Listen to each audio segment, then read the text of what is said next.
Thank you for joining us today. Again, today's another edition of the Bastian Round Table. Today, we're going to be talking about Black Friday. We've got us with here Leigh Williams, who's the founder and managing director of eStore Logistics. Leigh, just a bit of an intro for those who don't know him. He's been running and started eStore about 12 years ago. It's actually one of the best and most successful growth stories here in Australia within the supply chain logistics space over the last decade. And even before eStore, Leigh used to work in consulting in IBM and Accenture. So Leigh, why don't you give us a little bit of an intro on eStore, just for those who don't maybe not know the business?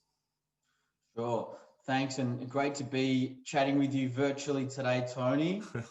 Hopefully we can catch up in person again soon, but today we'll do it this way. Now, so our business, like you said, is about 12 years old. We're coming up to our 12th birthday. We're a technology-enabled logistics provider that specializes in warehousing and order fulfillment for e-commerce and omni-channel retailers. So we've currently got 4 facilities, 4 fulfillment centers across Australia, from which we fulfill about 20 million orders per year for various retailers. So a retailer as small as, say, someone selling online, a pure play online retailer, say 50 orders per day, all the way up to huge ASX listed online retailers like Temple & Webster, Kogan, MyDeal, these types of businesses which have, thousands and tens of thousands of orders per day. And we do all this using, we've got robotic warehouses within our facilities that have goods to person systems, which are enabling us to speed up the delivery for Aussie consumers. Yeah, sure. No, that's great.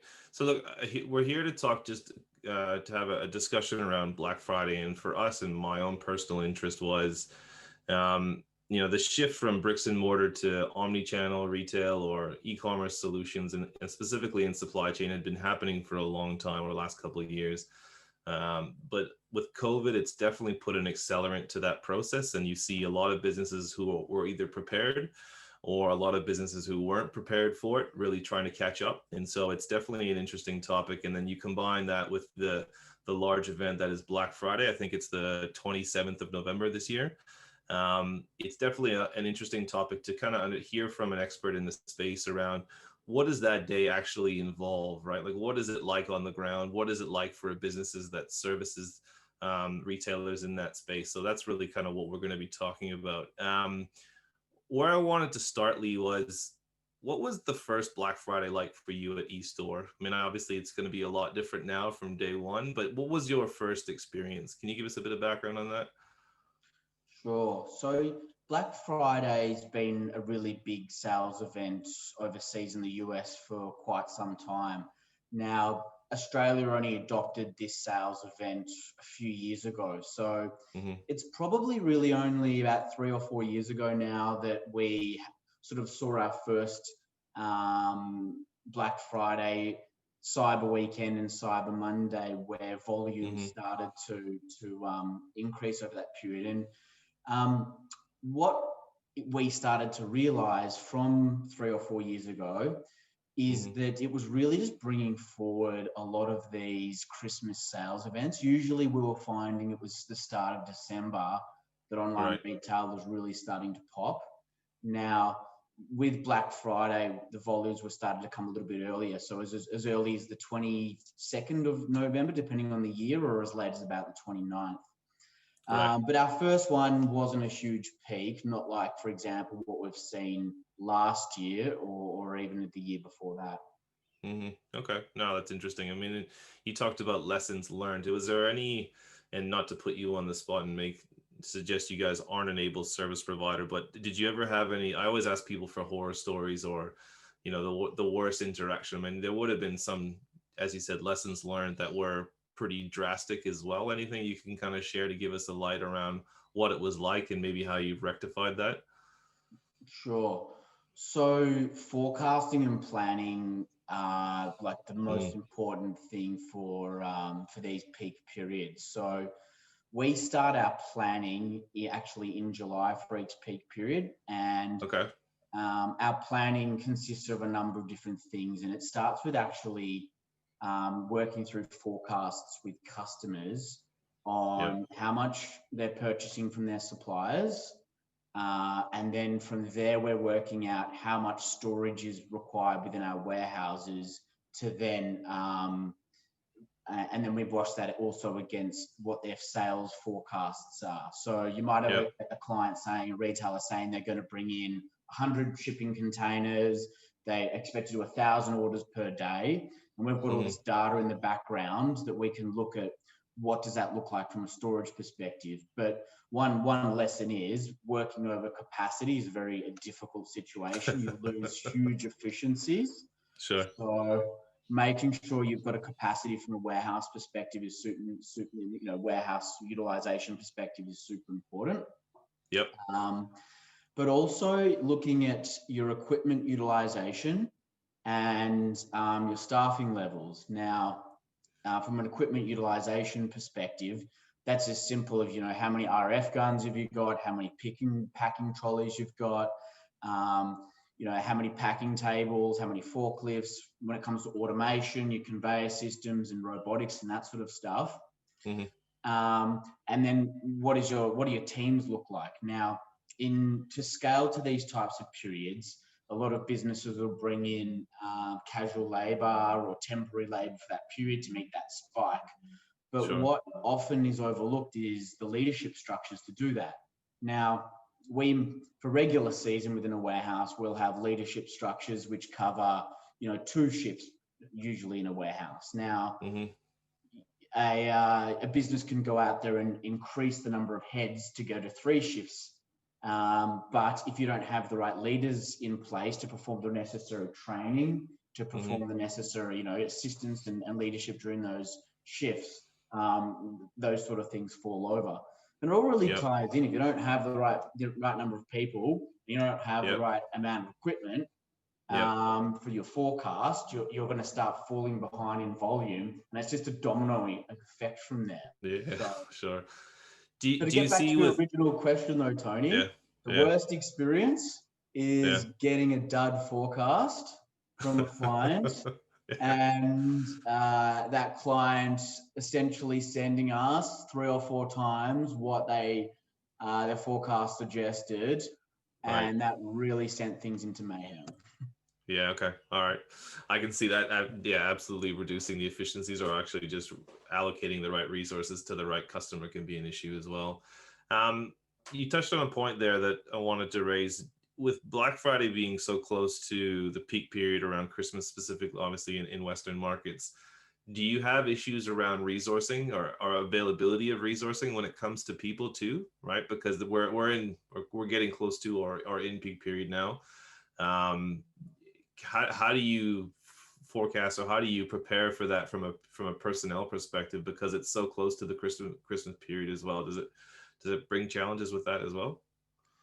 Yeah, so the first part around the planning, we can work out sort of how many heads we estimate are required based on all the data we've got.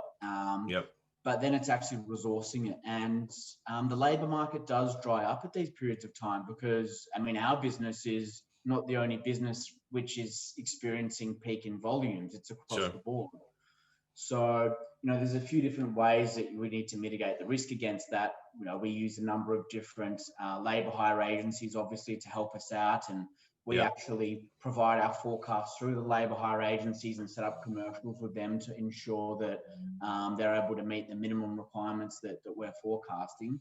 But interestingly, you need to also look at what your pay rates might be and work at it. If you want to mitigate your risk, you need to increase pay rates, offer better incentives. Within our business, we, throughout the Christmas period, do a number of different things which have additional benefits for our staff that make them want us to be the employer of choice for that period. Sure.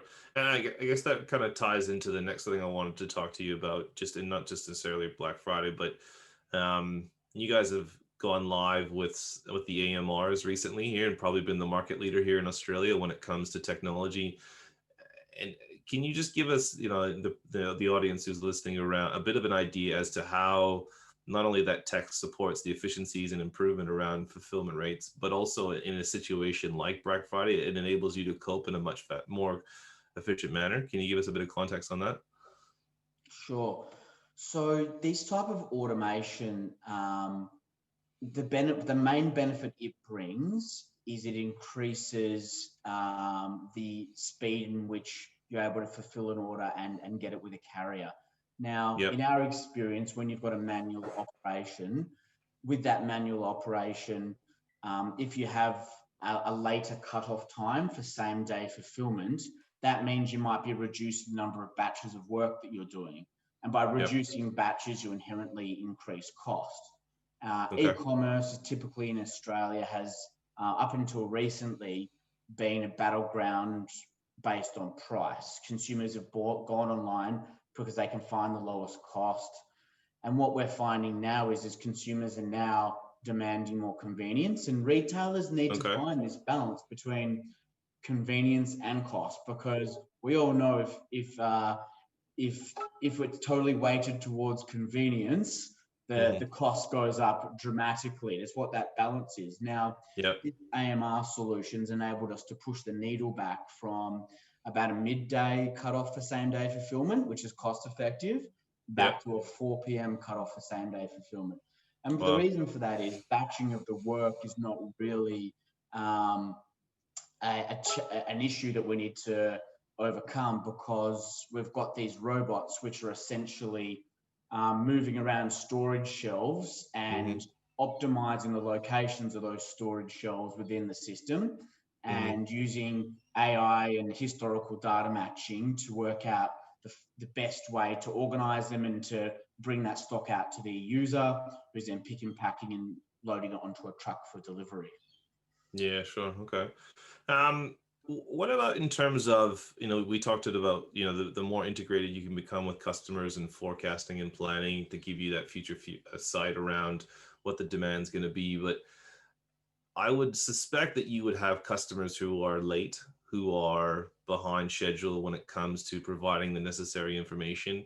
And with these events like a Black Friday or a Christmas period or things like that come to you, I don't know if you have a cutoff time or a specific end date or a close date that you can't essentially allocate certain space within your network. How do you manage that conversation with the customer? I'm sure it's delicate, but can you just walk us through around what advice you can give to customers to get prepared for this, and how you at eStore try to work with your customers to make sure, even if there is a little bit of a delay, to best service them? Yeah, so the classic every peak period is that around the 20th or 30th of November, we start getting contacted by retailers who weren't quite prepared for the period, and they're falling behind in their fulfillment, or their warehouses are over capacity and they're looking to make a change. And we all know that making a change during the peak period of order sales and that sort of stuff, it's not something you can do, because it involves moving warehouses, procuring equipment, and there's a timeline for equipment, right? Even if it's something simple as a wearable computer from Motorola, from Zebra, or a forklift from Crown, there might be a lead time of 1, 2 or months to be able to get that equipment. So the key is really for any retailer is to start planning early in the year, and to start looking at the 3 key sections, being warehouse utilization, what equipment I've got available, what labor then do I need, but washing that against the forecasts which they're putting together. And it's probably always better to over forecast a little bit than to under forecast, and to have some additional capacity available. Now, Black Friday and this Christmas period historically has been the time of year where it's make or break for retailers to make a lot of their profit for the year. Now, this year for online retail is a little bit different. I think it's been constantly like that for online retailers. It's been a constant peak for about 6 or 8 months now.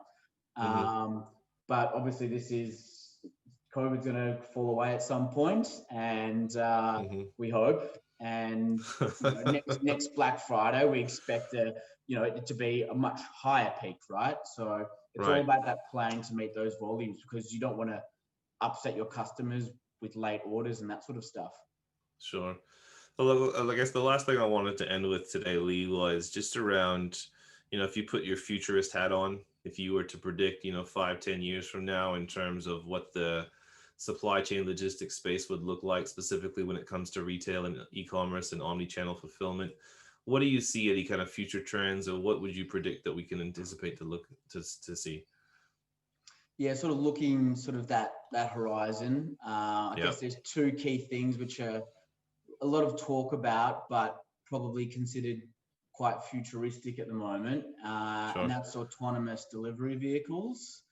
Okay. If you look at Domino's, for example, they're testing out delivering pizzas with those things. There's a few other Yep. businesses overseas, retailers that are doing similar things. Uber's looking at driverless cars.